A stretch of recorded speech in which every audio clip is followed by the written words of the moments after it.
अस्सलाम वालेकुम guys, I hope you are doing well. This is Nizamuddin Memon और आज की इस वीडियो में हम बात करने वाले हैं। हमारा टॉपिक है 2.4 sequence and summation discrete structure. हम मैथ का केनेथ रोजन का एक बुक है उसको डिस्कस कर रहे हैं और अब जो हमारे पास टॉपिक आ रहा है वो सीक्वेंस पर डिपेंड है। सबसे पहले फर्स्ट ईयर का थोड़ा सा ओवरव्यू मैं दे देता हूँ कि सीक्वेंस और प्रोग्रेशन में क्या फ़र्क होता है। सीक्वेंस कोई भी एक पैटर्न होता है, ठीक है, जैसे हमारे नेक्स्ट टर्म्स आते रहते हैं। फॉर एग्जांपल हमारी कोई भी सीक्वेंस हो गई, जैसे कि यहाँ पर लिखी हुई है 1 2 3 5 8 अप टू सोन, ये हमारी क्या है, एक सीक्वेंस है। इसके अलावा मैं दूसरी सीक्वेंस अगर लिखूँ तो 1 3 9 27 81, ये भी हमारी क्या है, एक सीक्वेंस है। अच्छा, ये जो सीक्वेंस है हमारी फाइनाइट सीक्वेंस है क्योंकि इसके सिर्फ और सिर्फ 5 टर्म्स हैं। और ये हमारी इनफाइनाइट सीक्वेंस है। ये फाइनाइट क्योंकि इसमें टर्म्स जो हैं लिमिटेड हैं और ये हमारी क्या है, इनफाइनाइट है। अब सीक्वेंस जो होता है एक पैटर्न होता है, मतलब ये 1 है, 2 है, 3 है, 5 है, 8 है, ये किस तरीके से बन रहा है। अगर हम थोड़ा सा फोकस करेंगे, 1, ये 2, ठीक है। हम बेसिकली कर क्या रहे हैं कि ये हमारा 3 बना कैसे, 1 को प्लस करेंगे 2 के साथ, 1 + 2 हमारा क्या आ जाएगा, 3 आ जाएगा। अगर हमें 5 निकालना है तो पिछले दो टर्म्स हम आपस में प्लस करेंगे, 2 + 3 हमारा क्या आएगा, 5 आ जाएगा। अगर हमें ये 8 निकालना है तो ये पिछले दो टर्म्स मतलब 3 और 5 को ऐड करेंगे तो हमारा क्या बनेगा, 8 बनेगा। इसी तरीके से अगर हमें नेक्स्ट टर्म चाहिए, 5 और 8 को प्लस करेंगे तो 13 हमारा नेक्स्ट टर्म बनेगा। ये इस टाइप की सीक्वेंस है। और ये इनफाइनाइट सीक्वेंस जो है वो हमारा इसका जनरल टर्म है 3 पावर n। 3 पावर n हमारे क्या है, एक जनरल टर्म है इस सीक्वेंस का। कि हम क्या कर रहे हैं बेसिकली, अगर हम इस n की जगह 0 रखेंगे तो हमारा 1 आएगा, n की जगह हम 2 रखेंगे तो हमारा 3 आएगा, सॉरी n की जगह 1 रखेंगे तो हमारा 3 आएगा। मतलब पहले 3 पावर 0 एनी नंबर पावर 0 1 के बराबर होता है। इसी तरीके से 3 पावर 1 3 के बराबर होता है। 3 पावर 2 हमारा बराबर होता है 3 का स्क्वायर 9 के। 3 पावर 3 हमारा बराबर होता है 27 के। ये एक हमारी क्या है, सीक्वेंस है। पर प्रोग्रेशन जो होती है वो, जो भी प्रोग्रेशन होगी वो भी सीक्वेंस कहलाएगी। हर प्रोग्रेशन सीक्वेंस कहलाती है पर हर सीक्वेंस प्रोग्रेशन नहीं कहलाती। प्रोग्रेशन थोड़ी सी स्पेसिफिक होती हैं। प्रोग्रेशन में हमारी टाइप्स आती हैं, दो टाइप्स हैं, एक अरिथमेटिक प्रोग्रेशन है, अरिथमेटिक प्रोग्रेशन, और दूसरी है जियोमेट्रिक प्रोग्रेशन, जियोमेट्रिक प्रोग्रेशन। ये 5-10 मिनट की वीडियो बनाएंगे ताकि वीडियो भी शॉर्ट रहे, ठीक है, एडिट करने में भी आसानी हो। और दूसरी वीडियो में इंशाल्लाह कल बना दूंगा। सो अरिथमेटिक प्रोग्रेशन और जियोमेट्रिक प्रोग्रेशन। अरिथमेटिक प्रोग्रेशन जो होती है हम कैसे बनाते हैं, एक फर्स्ट टर्म अगर मैंने 1 लिख दिया लेट सपोज, तो दूसरा टर्म कुछ ऐड करने से निकलेगा। मतलब अगर मैं चाहूँ तो +2 का डिफरेंस सेट कर देता हूँ। 1 है, मैं +2 करूँगा तो क्या आएगा, 3 आएगा। 3 में +2 करूँगा तो मेरा क्या आएगा, 5 आएगा। 5 में +2 करूँगा तो मेरा 7 आएगा। इस तरीके से ये हमारी क्या चल रही है, एक सीक्वेंस चल रही है। ये अरिथमेटिक सीक्वेंस है। अरिथमेटिक सीक्वेंस जो है कॉमन डिफरेंस पे चलती है। मतलब कुछ भी, कोई भी नंबर अगर हम ऐड करें या सब्ट्रैक्ट करें तो हमें नेक्स्ट पिछला टर्म या अगला टर्म मिल जाए, इसको हम अरिथमेटिक बोलते हैं। जियोमेट्रिक टर्म, जियोमेट्रिक सीक्वेंस जो होती है वो मल्टीप्लिकेशन से हमारी निकलती है। लेट सपोज फर्स्ट टर्म अगर मैंने 2 सिलेक्ट किया तो मैं एक नंबर सोच रहा हूँ जो इससे मल्टीप्लाई करूँ तो मुझे नेक्स्ट टर्म मिले। तो लेट सपोज अगर मैं आर का वैल्यू सोच रहा हूँ 2, आर का वैल्यू क्या सोच रहा हूँ मैं, 2 सोच रहा हूँ। तो ये 2 जो है मैं इस नंबर से मल्टीप्लाई करूँगा, 2 टाइम 2 इज़, तो 4 आ जाएगा। फिर ये 2 इस 4 से मल्टीप्लाई करूँगा, 2 टाइम 4 इज़ 8 आ जाएगा। फिर ये 2 अगर 8 से मल्टीप्लाई करूँगा तो 16 आ जाएगा। मतलब हमारी जो ज्योमेट्रिक सीक्वेंस होती है वो कुछ नंबर मल्टीप्लाई या डिवाइड करने से, मल्टीप्लाई या डिवाइड करने से निकलती है। और जो अर्थमेटिक सीक्वेंस होती है वो प्लस या माइनस से, यूँ कंसीडर कर लें, प्लस या माइनस हम टर्म्स करते हैं तो हमें नेक्स्ट या पिछला टर्म मिलता है। प्लस करेंगे तो हमें नेक्स्ट टर्म मिलेगा या माइनस करेंगे तो हमें पिछला टर्म मिलेगा। कुछ इस तरीके से हमारी ये सीक्वेंसेस होती है, ज्योमेट्रिक और अर्थमेटिक। अब इनका जो बेसिक फार्मूला होता है, लेट सपोज ये एक सीक्वेंस मैंने लिखी है 1 3 5 7, इसका मैं चाह रहा हूँ कि एक जनरल फार्मूला हो, कि मैं उस जनरल फार्मूला में मतलब 1 2 3 4 पुट करूँ तो मुझे 7 आंसर मिले, 2 पुट करूँ तो मुझे 3 आंसर मिले।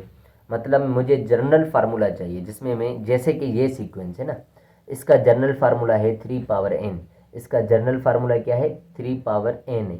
अगर मैं इसमें 5 पुट करूँगा, 3 पावर 5 करूँगा, ठीक है, तो मुझे 1 2, अच्छा ये 0 से शुरू हो रही है हमारी सीक्वेंस, 0 1 2 3 4 5, तो मुझे 81 के बाद वाला टर्म इजीली मिल जाएगा।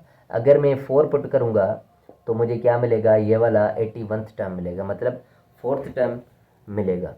तो बेसिकली मैं क्या करने वाला हूँ, अगर 3 पावर 4 है तो 3 multiply 3 multiply 3 multiply 3, 3 time 3 9, 9 time 3 और 3 टाइम 3 9, फिर 9 टाइम 9 इज 81, ये मुझे ये वाला टर्म मिल रहा है। कुछ सीक्वेंसेस हमारी जो होती हैं 1 पुट करने से शुरू होती हैं, कुछ सीक्वेंसेस हमारी 0 पुट करने से शुरू होती हैं, ठीक है, कुछ इस टाइप की सीक्वेंसेस होती हैं, ठीक है।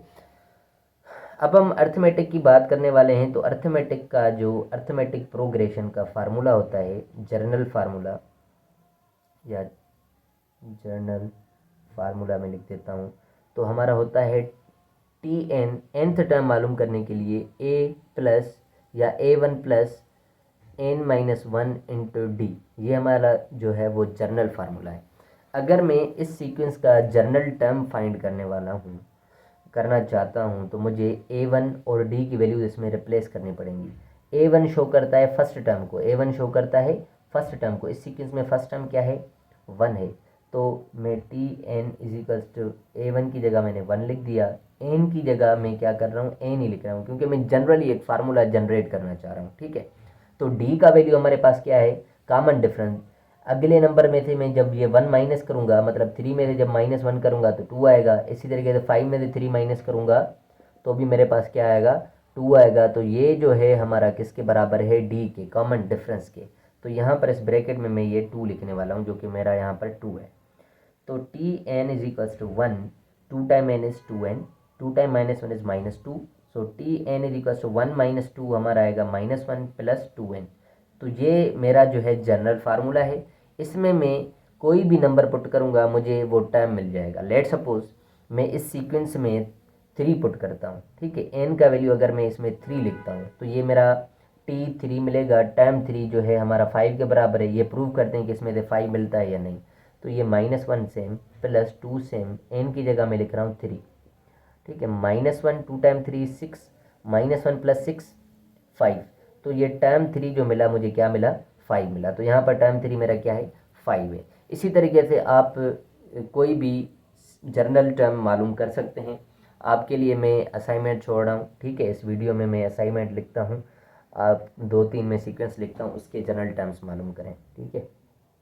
3 7 11, ठीक है, ये एक सीक्वेंस है, इसका आप जनरल टर्म मालूम करें। एक सवाल ये दिया मैंने, दूसरा भी सवाल लिख देता हूँ, 4 9 14 अप टू सोन, ये 2 सवाल हैं, इसके आप जनरल टर्म्स मालूम करें, ठीक है। और ज्योमेट्रिक सीक्वेंस का या ज्योमेट्रिक प्रोग्रेशन का मैं आपको जनरल टर्म मालूम करना सिखा रहा हूँ अभी, ये आखिरी पार्ट होगा इसका, ठीक है। मैं थोड़ा सा इसको क्लीन कर देता हूँ। सो ज्योमेट्रिक प्रोग्रेशन थी हमारी 2 4 8 16 अप टू सोन। अब इसमें क्या होता है, फार्मूला है हमारा, मैं लिख देता हूँ, इसको भी आप टी एन कह दें अगर, तो इसका फार्मूला होगा हमारे पास a1 into r power n minus 1, r power n minus 1। a1 हमारा जो है यहाँ पे इसके बराबर है, 2 के बराबर है। और r हम कैसे निकालेंगे, इसको इससे डिवाइड करेंगे, 4 को 2 से डिवाइड करेंगे, 2 1 2 2 2 4, तो r का वैल्यू भी क्या आ रहा है, 2 आ रहा है। अगर इसको मैं इससे डिवाइड कर दूँ, r का वैल्यू सेम ही आएगा हमेशा। 8 को जब मैं 4 से डिवाइड करूँगा, 4 1 4 4 2 8, तो भी मेरे पास क्या आ रहा है, 2 आ रहा है। तो मेरा r का वैल्यू भी 2 है और a1 भी हमारे पास 2 है। तो मैं जनरल फार्मूला जनरेट कर रहा हूँ, उससे t N is equals to a1 की जगह मैंने 2 लिखा, r की जगह मैंने 2 लिखा और यहाँ पर n माइनस 1 कर देता हूँ। अब जबकि ये बेसिस दोनों सेम है, बीच में कुछ नहीं है तो मतलब मल्टीप्लाई है, इसका पावर कुछ नहीं लिखा हुआ तो मतलब प्लस है। तो अगर बेसिस सेम है, बीच में मल्टीप्लाई है, तो हम पावर क्या करते हैं, ऐड करते हैं। तो मैं क्या करने लगा हूँ, t N is equals to 2 मैंने एक बार लिखा और इसके पावर्स में आपस में ऐड करने लगा हूँ, n माइनस 1, और ये जो 1 है ये मैं प्लस करूँगा इस 1 के साथ।